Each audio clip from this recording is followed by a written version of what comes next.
Equivalent છે અને magnetically non equivalent છે. બરાબર છે. અને સિસની વેલ્યુ લખી દો અને ટ્રાન્સની વેલ્યુ લખી દો. That is all about your answer. આનાથી વધારે કાંઈ લખવાનું થશે નહીં. And now the second last topic and the utmost important topic, most important આખા યુનિટમાંથી આ જે છે ન્યુક્લિયર ઓવરહાઉઝર ઇફેક્ટ બધા પેપરમાં પૂછાયેલો છે. So you have to learn and go because theory exams છે એન્ડ થિયરી એક્ઝામ્સમાં આ પૂછે જ છે અને એવરી ટાઈમ પૂછાણું જ છે. Okay, so now what we are going to do or start is NOE. NOE means nuclear overhauser effect. Now what is nuclear overhauser effect? Nuclear overhauser effect એટલે શું છે કે કોઈ પણ બે પ્રોટોન હોય HA અને HB, એમાં સપોઝ HB ને હું ઇરેડિયેટ કરું એટલે શું, એને હું અપ્લાઇડ મેગ્નેટિક ફિલ્ડ વધારે આપું. બરાબર છે. તો જે બાજુનો પ્રોટોન હશે એ પ્રોટોનની સિગ્નલની ઇન્ટેન્સિટી ઇન્ક્રીઝ થઈ જશે. હવે એ સિગ્નલ જે પ્રોટોન છે ને સિગ્નલની ઇન્ટેન્સિટી ઇન્ક્રીઝ થઈ જાય એટલે આપણને ખબર પડશે કે આ કયો પ્રોટોન છે અને ડેલ્ટા વેલ્યુ જે એની આવશે એના ઉપરથી આપણે એને ડિફરન્શિએટ કરી શકશું કે આ કયા પ્રોટોન્સ છે. whenever two protons are close to each other, the distance કેટલા ક્લોઝ હોવા જોઈએ બે protons? the distance must be less than 3.5 angstrom. Condition એ જ છે કે તમારું ડિસ્ટન્સ જેવું જોઈએ લેસ ધેન 3.5 એંગસ્ટ્રોમ આટલું હોય ત્યારે જ NOE અપ્લાય થશે. The irradiation of any one proton increases the intensity of the signal of the other protons. બરાબર છે. એકનું ઇરેડિયેશન કરી એક પ્રોટોનનું એટલે બીજા સિગ્નલની ઇન્ટેન્સિટી ઇન્ક્રીઝ થઈ જશે. This increase is 1 to 50%. કેટલી હશે? 1 to 50% સુધીની. This increase in the intensity of the signal is called nuclear overhauser effect. બરાબર છે. ન્યુક્લિયર ઓવરહાઉઝર ઇફેક્ટ આને કહેવાય. હવે એની એપ્લિકેશન શું છે આપણે જોઈએ. The NOE effect is useful for distinguishing structural and stereoisomers. આટલું પૂછાણું છે. યુઝ ઓફ NOE ખાલી 2 માર્ક્સમાં પૂછાણું છે. So first use is differentiating or distinguishing the structural and the stereoisomers. It is also useful in distinguishing exo and endo products. And third, that is bus base and it is in bicyclic compounds.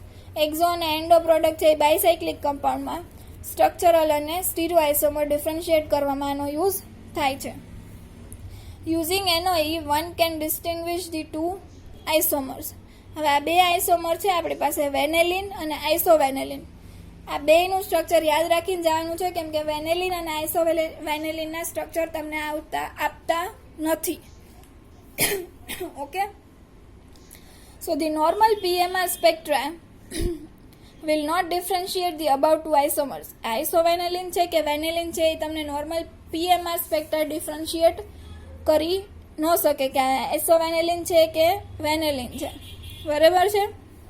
Therefore, the irradiation of OCH3 group is carried out and NOE is studied. હવે આ જે OMe group છે એનું શું કરશે?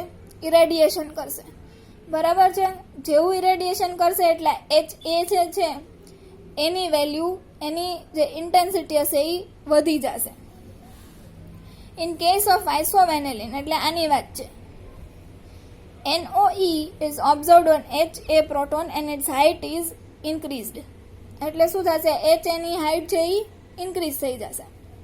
While in the case of vanillin, the NOE will be observed on proton HC. હવે જ્યારે OMe આ વેનેલિનનું સ્ટ્રક્ચર છે એમાં જ્યારે તમે OMe ઉપર ઇરેડિયેશન આપશો તો શું થશે? HC છે એની વેલ્યુ, એની ઇન્ટેન્સિટી હશે એ ઉપર વહી જશે. હવે નોર્મલ જે ગ્રાફ હશે તમારો એમાં સપોઝ તમને આવા સિગ્નલ્સ મળતા હશે. HC નું છે અને આ HA નું છે. બરાબર છે.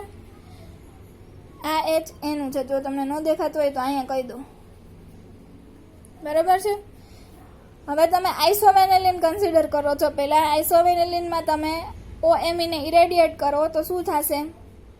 આ સિગ્નલ HCનું છે એ એમનેમ રહેશે, આ સિગ્નલ પણ એમનેમ રહેશે, આ સિગ્નલ છે એની હાઇટ વધી જશે. એટલે આપણને ખબર પડી જશે કે આ HA સિગ્નલ છે એની હાઇટ વધી છે. ધેટ મીન્સ આ છે એ કયું છે આપણું આઇસોમર છે એ આઇસોવેનેલિન જ છે.